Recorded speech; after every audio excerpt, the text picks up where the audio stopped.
The old man, Arthur, believed the world ran on a series of small, dependable mechanisms. The sun rose and set, the seasons turned, and every Tuesday, he took the trash to the curb. His life was a well-oiled clock, each gear turning in its proper place, quiet and predictable. He was a restorer of things that had stopped working, grandfather clocks that had fallen silent, music boxes whose dancers were frozen mid-pyrocad, old radios that crackled with nothing but static. His small house, set back from a quiet country road, was a sanctuary of patience and sawdust. Inside, the air smelled of wood polish and old paper, a scent he found more comforting than any perfume. His daughter Daisy was the bright, living heart of his quiet world. At 7 years old, she was a splash of vibrant color in his monochrome existence. Her laughter the chime that marked his happiest hours. She had his late wife's eyes, wide and curious, and a spirit that was all her own, gentle and yet resilient like a wildflower growing in the crack of a pavement. Their life was not one of abundance, but it was one of profound contentment. They had their small garden, their well-worn books, and the steady rhythm of Arthur's work in the garage-turned-workshop. It was enough. It had always been enough.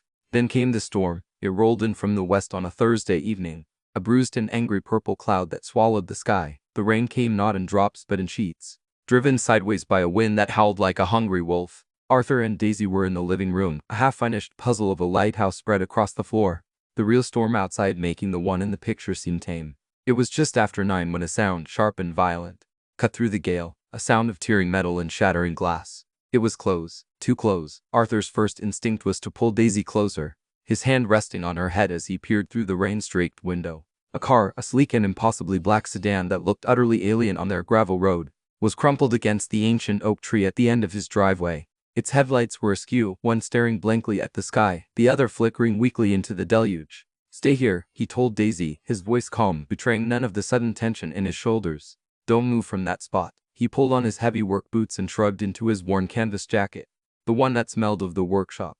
The wind tore at the front door as he opened it, shoving him back for a moment before he leaned into it and stepped out into the chaos. The rain was cold, instantly soaking his hair and plastering it to his forehead. He walked toward the wreck, his boots sinking into the mud. The driver's side door was bent inward, but the passenger door hung slightly ajar. He pulled it open, the hinges groaning in protest. A woman was slumped over the steering wheel. For a terrifying second, he thought she was lifeless, but then he saw the slight tremor in her shoulders. Her hair, the color of spun gold, was fanned out across the dashboard. "Ma'am," he called out over the storm, "can you hear me?" She stirred, lifting her head slowly. Her face was pale, and there was a small cut on her temple, a single drop of blood tracing a path down her cheek like a crimson tear. Her eyes, the color of a summer sky, were wide with a mixture of shock and something else he couldn't quite place, a hunted sort of fear. She looked at him, then frantically at the road behind her, as if expecting to see another car emerge from the darkness. "Are you hurt?" he asked, leaning in slightly, his voice gentle. She shook her head, though the movement seemed to cost her an effort. "I think I'm all right. The car had just slid." Her voice was a whisper, refined and delicate, a voice that belonged in a drawing room, not a ditch on a country lane. "My phone," she murmured, her hand patting her empty pockets. "I can't find my phone." Arthur looked around the pristine interior of the car. It was luxurious, with leather seats and a polished dashboard that even in its damaged state spoke of immense wealth. There was no purse, no wallet, no phone in sight. Perhaps they had been thrown in the crash. "You should come inside," he said, making a decision, "out of the rain. We can call for help from the house. My landline still works." Most of the time, she hesitated, her gaze flickering from his face to the small, welcoming light of his house in the distance. He saw the conflict in her eyes. He was a stranger, a man in a rough jacket with calloused hands and a weathered face. But the storm was a more immediate threat, and the darkness behind her seemed to hold a terror she was desperate to escape. "I have a daughter inside," he added, hoping it would reassure her. "It's warm and dry." The mention of his daughter seemed to be the key. A fraction of the tension left her shoulders. She nodded, a small jerky movement. "Okay." He helped her out of the car. She was unsteady on her feet, and she leaned on him more heavily than he expected. She was wearing a simple but elegant dress, completely unsuitable for the weather, and thin, impractical shoes that were already ruined by the mud. As they walked toward the house, the wind whipping her golden hair across his face, he felt the strangeness of the situation settle over him. It was as if a character from one of Daisy's storybooks, a princess fleeing a dark castle, had crashed her chariot at the end of his driveway. When they stepped inside, the warmth of the small house enveloped them. Daisy was right where he had left her, her small face a mask of concern. The woman stopped short when she saw the child, her breath catching in her throat. "This is my daughter, Daisy," Arthur said softly. "Daisy, this lady had a bit of an accident. She's going to stay with us until the storm passes." Daisy gave a small, Shy wave. The woman's face softened, the fear in her eyes momentarily replaced by a look of profound, aching sadness. She knelt, wincing slightly as she did, bringing herself down to Daisy's level. "Hello, Daisy," she said, her voice barely audible. "It's very nice to meet you." Arthur went to the kitchen and came back with a clean towel and a first aid kit. "Here," he said, handing her the towel. "Let me take a look at that cut." She allowed him to gently clean the wound on her temple. His hands, usually so steady with tiny clock gears and delicate wooden inlays, were careful and surprisingly gentle. She flinched only once, a small intake of breath. "It's not deep," he concluded, applying a small bandage, "but you should have it looked at by a doctor tomorrow." He made her a cup of tea, his motions practiced and calm. She sat on their worn floral sofa, wrapped in a thick quilt Daisy had brought her, the towel draped over her damp hair. She held the warm mug in her hands as if it were a lifeline. She hadn't told them her name, and Arthur didn't ask. For now, she was just a stranger brought in by the storm. He saw the way her eyes darted around the room, taking in the handmade bookshelves, the framed drawings by Daisy that served as their primary art, the slight fraying on the rug. It was a world away from the leather-seated luxury of her car. After a while, her shivering subsided. The tea, or perhaps the quiet safety of the room, seemed to have calmed her.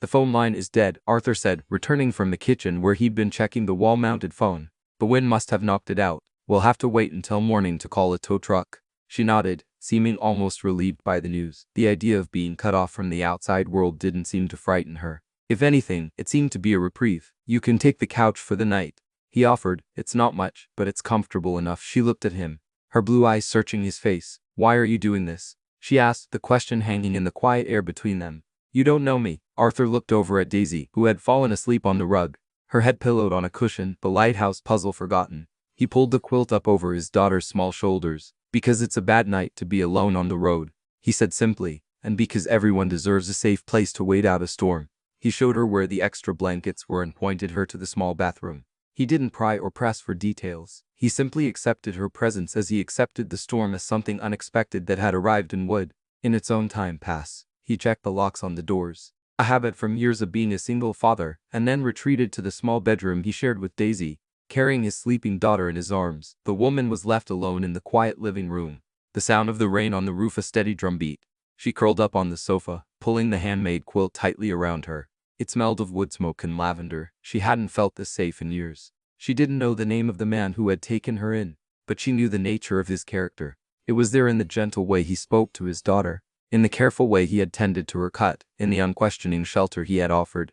For one night, she wasn't Winston Harrington's daughter or Julian Groff's fiancée. She was just a woman, waiting for the morning, in a small house where kindness was the only currency that mattered. And as she drifted off to sleep, she realized with a startling clarity that she did not want the morning, or the tow truck, to ever come.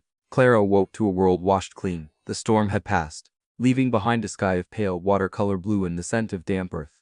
The only sound was the gentle birdsong filtering through the window and the soft, rhythmic ticking of a half-dozen clocks in various states of repair, a sound she found surprisingly soothing. For a moment she didn't know where she was. The worn floral pattern of the sofa, the colorful, childish drawings taped to the wall, the heavy, comforting weight of the quilt, it was all unfamiliar. Then the memory of the crash, the howling wind, and the quiet kindness of a stranger returned to her. She sat up, her body stiff and sore. A different, dry set of clothes had been left for her on the armchair, a simple gray sweatshirt and a pair of soft, worn sweatpants.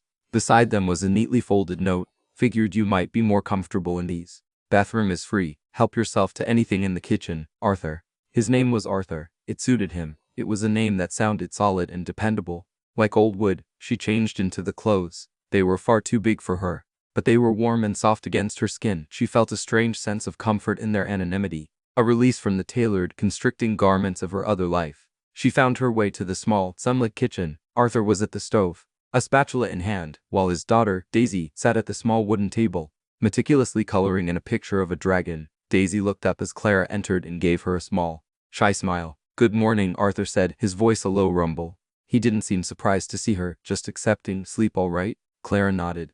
"Better than I have in a long time, thank you." She hesitated in the doorway, feeling like an intruder in their morning ritual. I can make toast," she offered, the words sounding foreign and uncertain on her tongue. It was a task she had never once performed in her life. Arthur smiled, a gentle crinkling around his eyes. "The toaster is a bit temperamental. You have to hold the lever down or it pops up too soon. Daisy, can you show our guest where the bread is?" Daisy hopped off her chair and proudly pointed to a bread box on the counter. The morning unfolded in a series of small, unfamiliar domestic tasks. Clara, under Daisy's solemn instruction, managed to produce 4 slices of unevenly browned toast. Arthur served up scrambled eggs, and they sat together at the small table. The silence wasn't awkward. It was comfortable, filled with the small sounds of forks scraping against plates and Daisy humming softly to herself. Clara watched Arthur with his daughter. He listened to her rambling stories about her dragon drawing with an attentiveness that was absolute. He cut her toast into perfect triangles without being asked. It was a simple, profound display of love, a language spoken in actions, not declarations. It was a language she had never learned. After breakfast, Arthur made the call. He stood by the wall-mounted phone, his back to her, and she could hear the low murmur of his voice as he spoke with a local towing company. "They can be here in about an hour," he said, hanging up the phone. An hour. The word landed in her stomach like a stone. 1 hour, and she would have to step back into the world she had fled. The sleek black car would be hauled away, and another, sent by her father, would inevitably arrive to collect her. The thought filled her with a cold, creeping dread. I should pay you," she said, the words tasting like ash. "For the clothes, the food, for everything." Arthur was wiping down the counter, his movements methodical. He stopped and turned to face her, his expression unreadable. "You don't owe me anything," he said, his voice firm but not unkind. "I told you, it was a storm. But I want to," she insisted. It was her native tongue, the only way she knew how to interact. Everything had a price, a transaction. Kindness was a commodity to be purchased and repaid. He just shook his head. "Some things don't come with a bill." He dried his hands on a towel and leaned against the counter. "What were you running from?" he asked. The question was direct, yet gentle, not an accusation but a simple inquiry. Clara's breath caught. She had expected questions about insurance, about her destination, not this. Not a question that went straight to the heart of the matter. She looked down at her hands, twisting a loose thread on the sleeve of the sweatshirt. "A life that wasn't mine," she whispered. It was the truest thing she had said in years. He didn't press for more. He simply nodded, as if that were a perfectly reasonable explanation. "Well," he said after a moment, "the tow truck isn't here yet. I have some work to do in the shop. You're welcome to wait in here. Or you can give me a hand." He gestured toward the back door, which led to his workshop, an offer, not of charity but of participation. A chance to be useful, not just a guest. She looked at her hands, soft and unblemished, manicured, nails perfect and useless. She had never worked a day in her life. She had managed charities, sat on boards, planned galas, but she had never done anything that resulted in a tangible, physical outcome. The idea was terrifying and exhilarating. "Okay," she said, surprising herself. "I'll help." He led her into the workshop. The scent of sawdust and oil was stronger here, a perfume of creation and repair. The room was a chaotic wonderland of tools hanging from pegboards, half-finished projects on workbenches, and shelves overflowing with jars of screws, nails, and mysterious bits of hardware. In the center of the room was a beautiful, but damaged rocking horse, its paint peeling and one of its rockers split. "This is my current patient," Arthur said, running a hand along the horse's wooden mane. "A family heirloom. The owner wants it ready for her first grandchild." He handed Clara a piece of sandpaper. "You can start with the saddle. Gently, just enough to take off the loose paint. Follow the grain of the wood." She took the sandpaper, its gritty texture foreign in her palm. She sat on a low stool and began to work, her movements clumsy and uncertain at first. She was afraid of damaging it further, of making a mistake.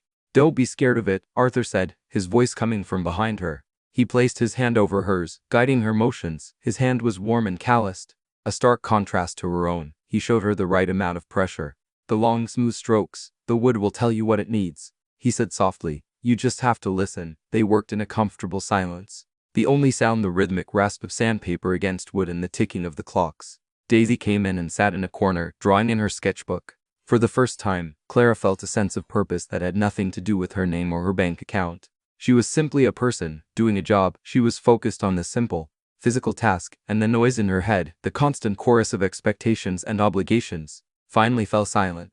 She was so absorbed in her work that she didn't hear the tow truck arrive. It was the sound of its heavy diesel engine idling in the driveway that finally broke the spell. Her heart sank. It was time. Arthur put down his tools. "Well," he said, "that's your ride." She stood up, dusting the sawdust from her borrowed sweatpants. She looked at the saddle of the rocking horse. A small patch of it was now smooth and pale, the raw, beautiful wood exposed from beneath the cracked paint. It was a tiny area, but it was her work. She had done that. She followed Arthur outside. The tow truck driver, a large man named Gus, was already hooking up her crumpled car. He gave Arthur a familiar nod. "Another one for the scrapyard." "Art," he grunted. Clara stood on the porch, feeling a sense of unreality. This was it, the end of her brief, strange interlude. Gus would tow the car. She would have to find a phone that worked, and the world would come rushing back in. But as Gus secured the final chain, another vehicle pulled into the driveway. It wasn't a taxi, it was a gleaming dark blue Bentley, a car that screamed of old money and quiet power. A man in a tailored suit stepped out from the driver's side. He was in his late 60s with a severe face and silver hair. Her father's chief of security. Clara felt the blood drain from her face. They had found her, faster than she had ever thought possible. The man's eyes, cold and efficient, swept over the scene: the humble house, the rusty tow truck, Arthur standing on the porch, and finally, Clara, dressed in oversized, worn-out clothes, his lip curled in a barely perceptible sneer. He ignored Arthur completely and addressed her directly. "Miss Harrington," he said, his voice flat and devoid of emotion, "your father has been worried. We'll take you home now." He opened the back door of the Bentley, and silent command. The choice was gone. The storm had passed, but a far more dangerous one had just arrived. She looked at Arthur, his face a mask of confusion and daunting understanding. He had taken in a stray, but it turned out the stray was a pedigreed creature, and its owner had come to claim it. The small, safe world he had built had just been breached, and she was the one who had led the invaders to his door. The name Harrington hung in the air, heavy and significant. Arthur saw the immediate change in the suited man's demeanor upon saying it, and the corresponding pallor that washed over the woman's face. He didn't know the name specifically, but he understood its weight. It was the kind of name that came with expectations and, apparently, security details. The woman, Miss Harrington, seemed to shrink before his eyes, the tentative confidence she'd found in his workshop evaporating like mist in the morning sun. She looked from the open door of the Bentley to him, her blue eyes wide with an emotion he couldn't quite decipher. It was part apology, part panic, part resignation. "I have to go," she said, her voice so soft he barely heard it. She took a step toward the car, a puppet whose strings had just been pulled taut. Arthur found his voice, stepping forward from the porch. "Is she in some kind of trouble?" he asked, directing the question to the man in the suit. The man's gaze slid to Arthur as if noticing him for the first time. He sized him up in an instant: the worn clothes, the calloused hands, the modest house, and dismissed him. "That is a private family matter," the man said, his tone making it clear that Arthur was so far outside the circle of family he might as well be on another planet. He then turned his attention back to the woman. "Clara, please. Let's not make this more difficult than it needs to be." Clara, her name was Clara. It was a beautiful name, he thought, and it didn't fit the frightened woman standing before him. The man's use of it, so possessive and commanding, grated on him. Arthur saw Daisy peeking from behind the screen door, her small face clouded with confusion. This whole scene was wrong. It felt like a violation of the quiet peace of their home. "She doesn't have to go with you if she doesn't want to," Arthur said, his voice low but firm. It wasn't a challenge, just a statement of fact. He wasn't a big man, nor was he intimidating, but there was a stubborn solidity to him, like the old oak tree her car had hit. The security man gave a short, humorless laugh. "Sir, with all due respect, you have no idea what you're talking about. You should go back inside and finish your woodwork." The dismissal was total. It was designed to make him feel small and insignificant, a tradesman meddling in the affairs of his betters. Clara flinched at the man's tone. She looked at Arthur, and for a fleeting moment, he saw a spark of defiance in her eyes, but it was quickly extinguished by a lifetime of conditioning. "It's all right," she said, her words directed at Arthur but meant to placate the other man. "He's right. I need to go home." She walked the remaining steps to the Bentley, her movements stiff. Before she got in, she turned back to him. The words tumbled out in a rushed whisper. "Thank you, Arthur. For everything. For the tea, for the bandage, for the sandpaper." The last part was so specific, so personal to the quiet hour they had shared, that it felt more meaningful than all the rest. It was an acknowledgement of a moment of peace she was now being forced to leave. And then she was gone, swallowed by the dark, luxurious interior of the car. The door closed with a heavy, final thud. The suited man gave Arthur one last dismissive look before getting into the driver's seat. The Bentley purred to life and pulled smoothly out of the driveway, its tires crunching on the gravel. It turned onto the main road and disappeared from view, leaving behind only the lingering scent of expensive exhaust and a profound silence. The tow truck driver, Gus, who had been watching the entire exchange with open-mouthed curiosity, finally spoke. "Well, I'll be," he said, shaking his head. "Looks like you had royalty staying over." Arthur didn't respond. He just stood there watching the empty road. The warm, companionable bubble of the morning had been burst, leaving a cold and unsettling void. He walked back into the house, the screen door sign shut behind him. Daisy ran to him and hugged his legs. "Is the pretty lady coming back?" she asked, her voice small. Arthur stroked her hair, the familiar gesture a comfort to him as much as to her. "I don't think so, sweet Pia." The gray sweatshirt and sweatpants she had worn were folded neatly on the armchair where he had left them. The house felt suddenly, overwhelmingly empty. It was ridiculous. He had known her for less than 24 hours. She was a stranger, a complete unknown, but her brief presence had somehow highlighted a loneliness in his life that he hadn't been aware of. He had been content in his quiet world, but she had opened a window, letting in a different kind of light, and now that it was closed, the room seemed darker than before. He went into the workshop, meeting the familiarity of his tools, the tangible reality of the wood. The rocking horse stood in the center of the room, and his eyes immediately went to the saddle. The small patch she had sanded was smooth and pale against the peeling paint, a tiny island of progress in a sea of disrepair. He ran his fingers over it. He could almost feel the phantom warmth of her hand under his as he had guided her. He had taught her something simple, something real, and in return, she had reminded him that his world, as small and predictable as it was, had room for the unexpected. The days that followed were a return to routine. But the rhythm felt off. The ticking of the clock seemed louder, the silence between the ticks more profound. Arthur threw himself into his work with a ferocity that was unusual for him. He finished the rocking horse, its wood gleaming with a new coat of varnish, its rockers solid and true. He repaired a cuckoo clock that hadn't sung in a decade. He meticulously rewired an old cathedral radio until it could pull in stations from 100 miles away. He was fixing things, trying to restore order, but he couldn't fix the strange disquiet in his own heart. About a week after she had left, a package arrived. It was a long, flat box delivered by a private courier. There was no return address, just his name and the house number. He opened it cautiously. Inside, nestled in a bed of silk lining, was the most beautiful set of wood carving tools he had ever seen. The handles were rosewood, polished to a deep, lustrous sheen, and the steel blades were honed to a razor's edge. They were tools of an artisan, impossibly expensive and exquisitely crafted. Tucked beneath them was a simple, elegant envelope. He opened it. The card inside was thick and creamy, and the handwriting was a graceful, flowing script he instantly recognized. It said only 2 words for listening. He knew without a doubt that it was from her, Clara. It was a thank you, but it felt like a goodbye. It was a gift from her world, a world of wealth where a gesture like this was easy. A simple transaction, and yet, it was more than that. The choice of gift was too personal, too thoughtful. She had paid attention. She had understood what mattered to him. He put the tools on his workbench, where they gleamed under the shop light. They were beautiful, perfect, but he couldn't bring himself to use them. They felt like they belonged to another life, a reminder of the woman who had briefly, strangely, made him feel that his own quiet life was both bigger and smaller than he had ever imagined. He didn't know that miles away, in a house that felt more like a museum than a home, Clara held a small, rough piece of sandpaper in her jewelry box, a tangible reminder of a morning when she had felt more herself than ever before, and that she was fighting a quiet battle of her own, a struggle against the silken cage that had been her life for as long as she could remember. The tools were not a goodbye, they were a message in a bottle, a quiet plea for him not to forget the world where real things were made by hand. Life in the Harrington mansion was a study in suffocating elegance. The air was still and temperature-controlled, smelling faintly of lemon polish and regret. Silence was the default state, broken only by the hushed footsteps of staff or the distant, bloodless chime of a grandfather clock that, unlike the ones in Arthur's workshop, had never known a moment of disrepair. For Clara, returning to this world was like stepping out of the fresh air into a sealed tomb. Every surface was polished, every interaction scripted. Her father, Winston Harrington, treated her not with anger, but with a cool, clinical disappointment that was far worse. He didn't yell, he simply erased her rebellion as if it were a smudge on a window pane. "You've had your little adventure," he said during their first dinner together, dabbing his lips with a linen napkin. "I trust you've gotten it out of your system." Her fiancé, Julian Croft, was even more infuriating. He was handsome in a sterile, boardroom-approved way, and he treated her disappearance as a charming, if slightly inconvenient, anecdote. "Darling, you must tell me all about your rustic escapade," he'd said, his smile never quite reaching his eyes. "Did you churn butter? Wrestle a bear? We must have a story for the club." They didn't want to understand, they wanted to domesticate her experience, to turn it into a harmless story they could control.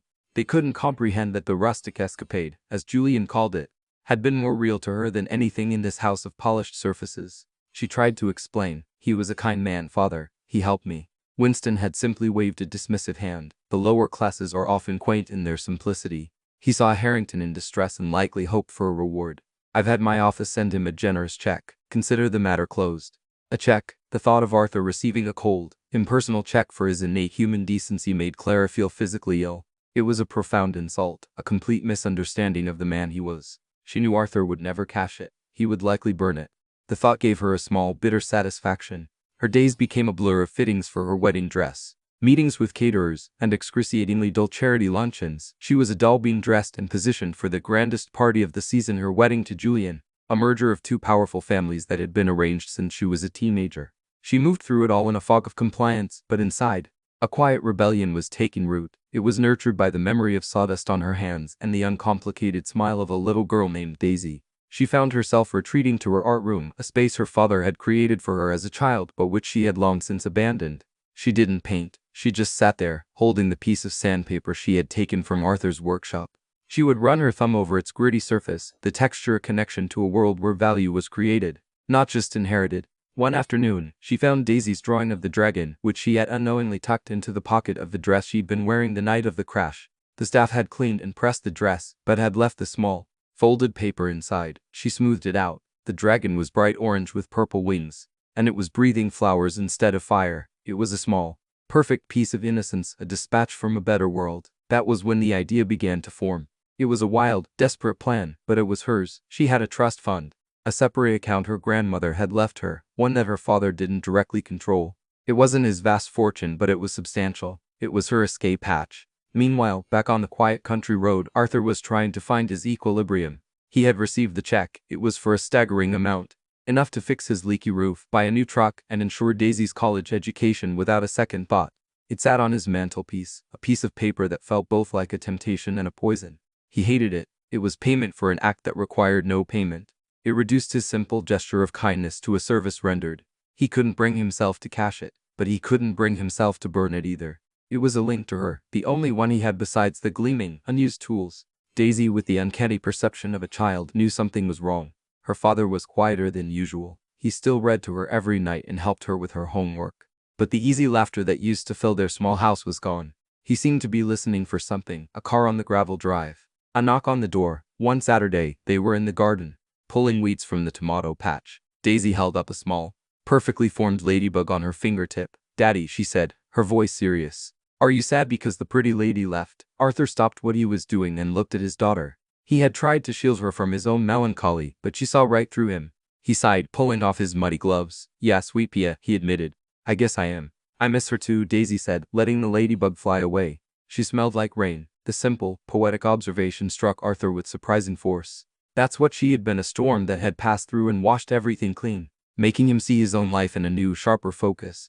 It was that afternoon that the accident happened. Daisy, an expert climber, had shimmied up the old apple tree in the backyard to retrieve a kite that had gotten stuck. Arthur was inside washing vegetables for dinner, watching her through the kitchen window. He saw her reach for the kite, her small fingers just brushing the plastic tail, and then he saw the branch give way. It was a sickeningly small crack, barely audible, but the result was devastating. She fell. It wasn't a long fall, but she landed awkwardly, her arm twisted beneath her. Arthur was out the door before her scream had even finished. He scooped her up, his heart hammering against his ribs. Her face was white with pain and shock, and her left arm was bent at an angle that was horribly, unnaturally wrong. The trip to the local clinic was a blur of panic. The doctor, a kind, overworked man named Dr. Evans, set her arm and put it in a cast.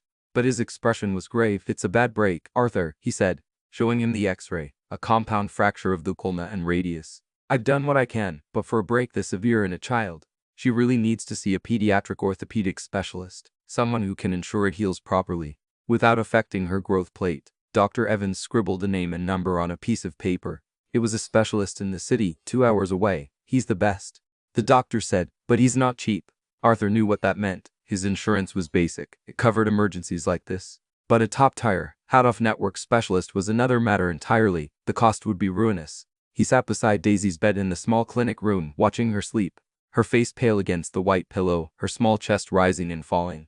A wave of helpless fury washed over him. He worked hard. He was honest. He paid his bills. But when it came to the one thing that mattered in the world, his daughter's well-being, he was powerless. His world, which had always felt so sufficient, was suddenly, painfully inadequate. He looked at his hands, the hands that could fix anything made of wood or wire, and they felt utterly useless. And then he thought of the check on his mantelpiece, the crisp, white rectangle of paper that he had despised. It was the answer. A simple, humiliating solution. All he had to do was swallow his pride and accept the charity of a man who looked down on him. He would cash the check, pay the doctor, and live with the knowledge that he had been bought. It felt like a betrayal of everything he stood for, but looking at Daisy's small, wasted arm, he knew there was no choice. Pride was a luxury he couldn't afford when his daughter's future was at stake. The next morning, he would drive to the bank, endorse the check from Winston Harrington, and sell a small piece of his soul to ensure his daughter could heal. He felt a profound sense of defeat. He had no idea that hundreds of miles away, Clara was finalizing a plan that had nothing to do with charity and everything to do with changing her life, and soon his forever. Clara stood before her father in his cavernous, penciled study. The room was designed to intimidate. With its high ceilings, leader-bound books that were never read, and a desk the size of a small boat. For 26 years it had worked. But today, something was different.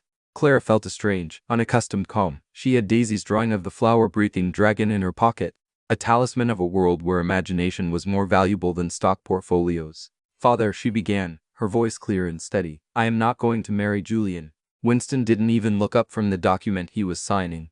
"Don't be ridiculous, Clara. The invitations have already been sent." "Then you'll have to unsend them," she said. This time, he did look up. He put down his pen and stared at her, his eyes cold and assessing. He was seeing not his daughter, but a faulty asset, a deal about to go sour. "What is this about?" he asked, his voice dangerously quiet. "Is it about that repairman? Did he fill your head with nonsense about the simple life?" "His name is Arthur," Clara said, "and he didn't fill my head with anything. He just showed me what a life of integrity looks like. A life where people are valued for who they are, not what they own." Winston gave a short, sharp laugh. It was a sound utterly devoid of humor. "Integrity doesn't fund hospital wings, Clara. It doesn't endow museums. Our legacy, a Harrington legacy, is built on wealth. That is the reality you seem so eager to abandon." "It's not my legacy," she replied. "It's yours. I want to build my own." Julian chose that moment to enter the study, a flute of champagne in his hand. "Darling, what's all the fuss? Having another one of your little wobbles?" he asked with a condescending smirk. Clara turned to him, and for the first time, she saw him clearly. Not as her handsome, acceptable fiancé, but as a weak, shallow man who hid his own insecurities behind a shield of inherited wealth and sarcasm. "I'm not wobbling, Julian. I'm standing straight. I am not marrying you. We are finished." Julian's smirk faltered. He looked from her to her father, expecting Winston to handle it. "Now, see here, Clara," he began. "This is a bit dramatic, even for you." "No," she said, cutting him off. "This is the least dramatic I've ever been. It is a simple, quiet, and final decision." She then turned her attention back to her father. "I am leaving. I'll be taking the funds from grandmother's trust. They are legally mine, and you know it. I don't want anything else." For the first time, she saw a flicker of genuine emotion in her father's eyes. It wasn't anger, it was a kind of baffled fury. He truly could not comprehend her choice. To him, she was choosing poverty over a kingdom, a pebble over a diamond. He saw it as a form of madness. "You'll come crawling back," he said, his voice a low growl. "This world you think you want will chew you up and spit you out. You're not built for it." "Perhaps," Clara said, a small, sad smile touching her lips. "But at least I'll be the one choosing the menu." And with that, she turned and walked out of the study, out of the mansion, and out of the life that had been a gilded cage since the day she was born. She didn't look back. She got into a simple taxi she had called, her only luggage a small bag and her grandmother's checkbook, and told the driver the name of a town 2 hours away. A town she had only seen for a day but which already felt more like home than any place she had ever been. Arthur drove toward the city, the check from Winston Harrington tucked into the glove compartment. Every mile felt like a defeat. He had called the specialist's office. The initial consultation alone was $1,000. The surgery, if needed, would be tens of thousands more. The check was his only way. He was just pulling into the parking lot of the city bank when his own phone, an old durable flip phone, began to ring. It was a number he didn't recognize. He almost ignored it, but something made him answer. "Arthur." The voice was hesitant, but unmistakable. It was Clara. His heart did a strange, painful lurch in his chest. "Clara, where are you?" "I'm well. I'm in town," she said. "I was at the diner and I heard about Daisy." Is she all right?" News traveled fast in a small town. He should have known. He closed his eyes, leaning his forehead against the steering wheel. "She broke her arm. It's a bad break. I'm in the city now. I was just about to go to the bank." He didn't have to explain what that meant. He knew she would understand. There was a pause on the other end of the line. Then she spoke again, her voice firm. "Don't go to the bank, Arthur. Don't cash that check. Where are you? Tell me exactly where you are." He gave her the address, confused. 15 minutes later, a taxi pulled up beside his old truck. Clara got out. She looked different. She was wearing simple jeans and a sweater, her golden hair pulled back in a simple ponytail. But there was a new strength in her posture, a new clarity in her eyes. She walked right up to his window. "Give it to me," she said. He knew what she meant. He opened the glove compartment and handed her the envelope, without a moment's hesitation. She tore the check into 4 perfect squares and let them flutter into a nearby trash can. "You will not take his money," she said, her voice fierce. "We will not take his money." He stared at her, speechless. "Clara, how are we going to pay for?" She held up her hand, stopping him. In it she held a different checkbook.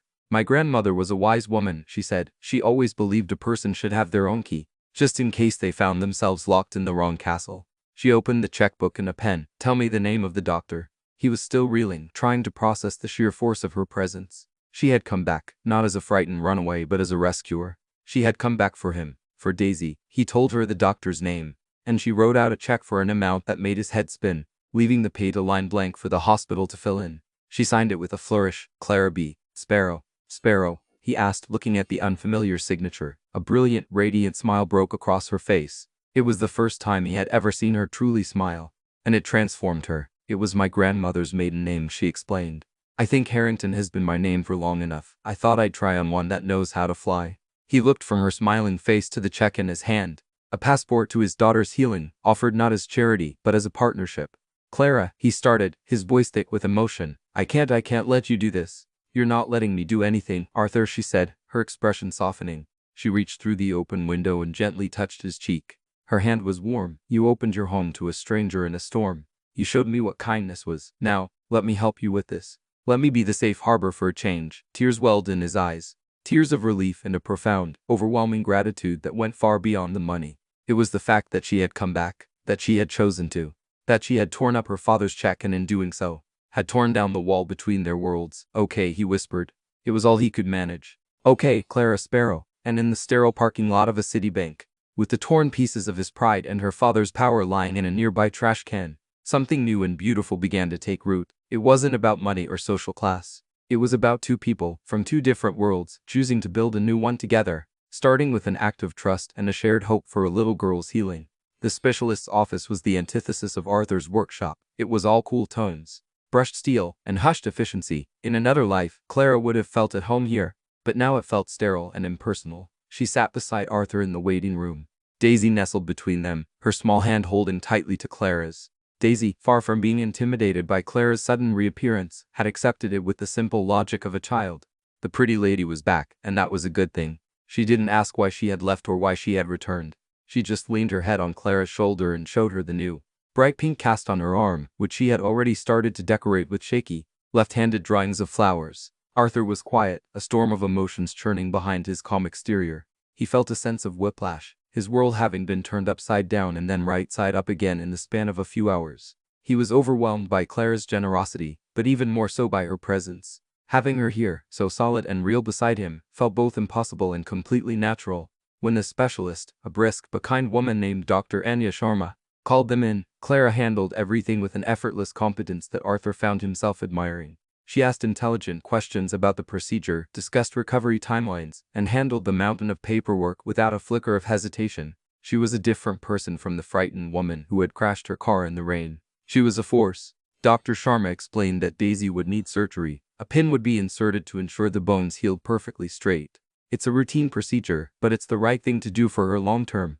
The doctor concluded, we can schedule it for tomorrow morning. The news should have terrified Arthur, but with Clara there the fear was muted, replaced by a sense of reassurance.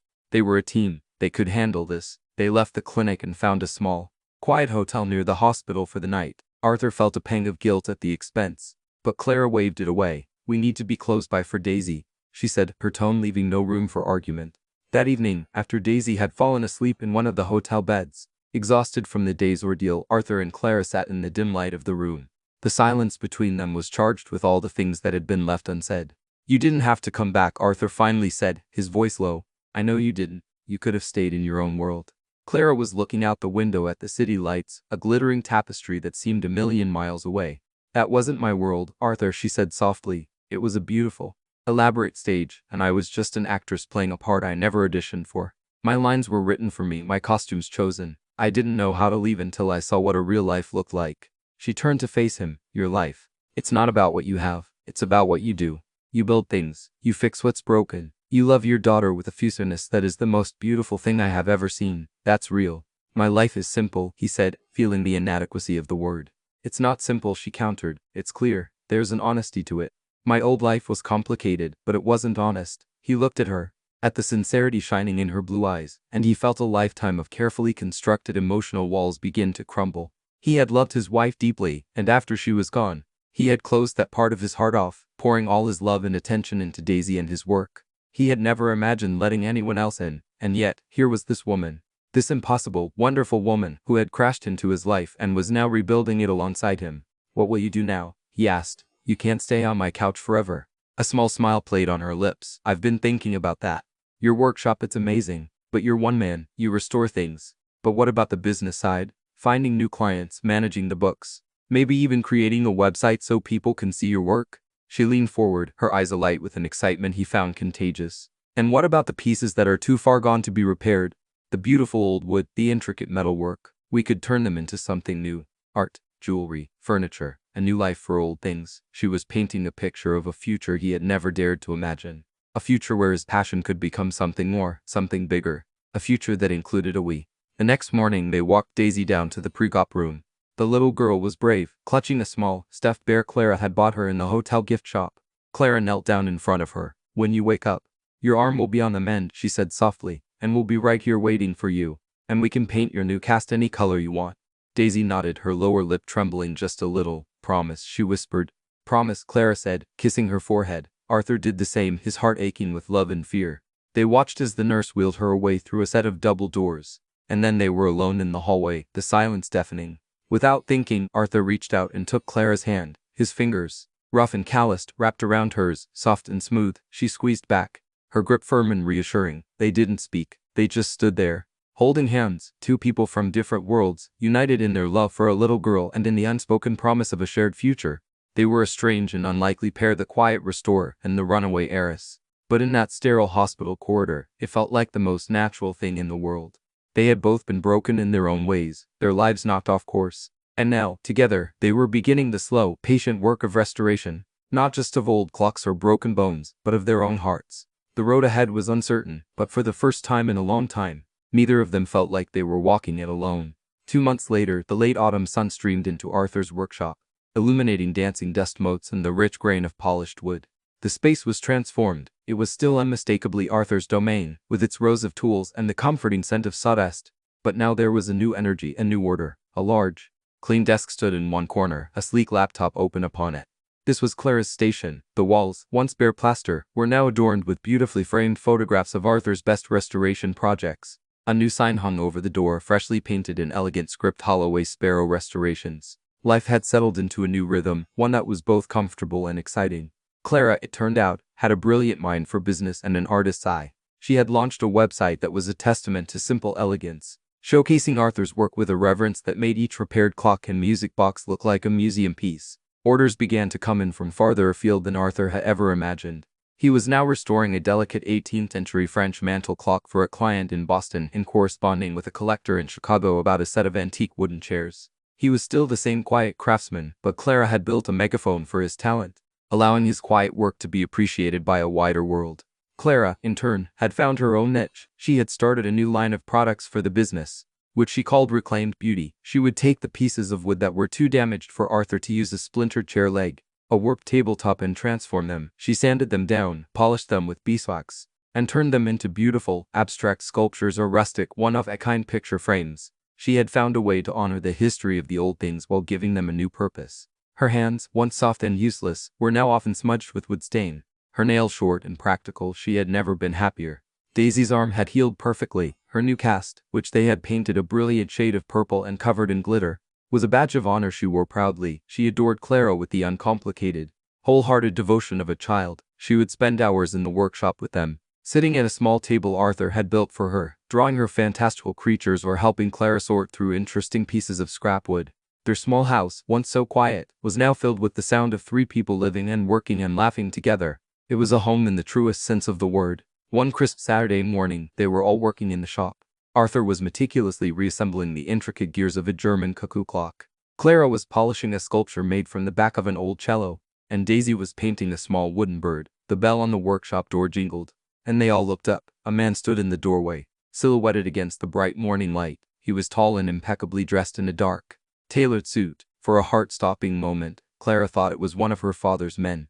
Then the man stepped forward into the light, and she realized it was her father himself, Winston Harrington. Silence descended on the workshop. Arthur instinctively put a protective hand on Daisy's shoulder. Clara's heart began to pound, but she stood her ground, placing her polishing cloth down on the workbench. She would not run, not anymore. Winston's eyes swept the room, taking in the changes, the new sign, the comfortable, productive chaos. His gaze lingered on his daughter, on the smudge of stain on her cheek and the simple, practical clothes she wore. He looked at Arthur, and for the first time, there was no condescension in his eyes, but something that looked almost like grudging respect.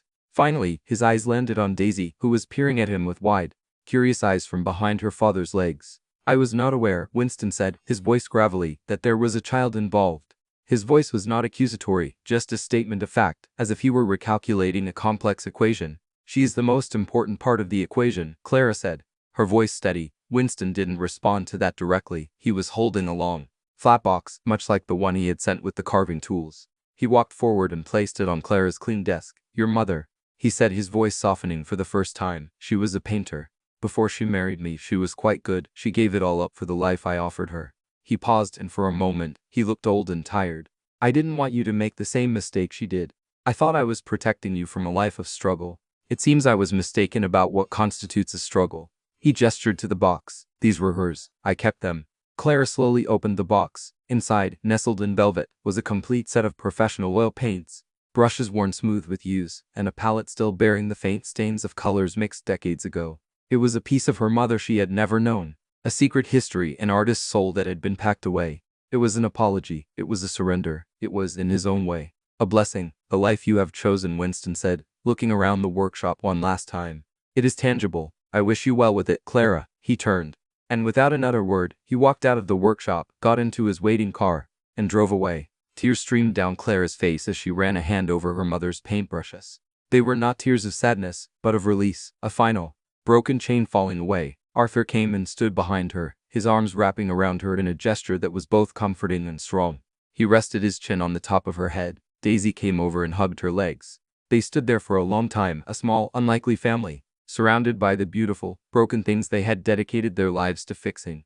Later that evening, as the sun set, painting the sky in shades of orange and purple, the three of them sat on the porch steps. Daisy was asleep, her head in Clara's lap. Arthur had his arm around Clara, and her head rested on his shoulder. It was a quiet, perfect moment.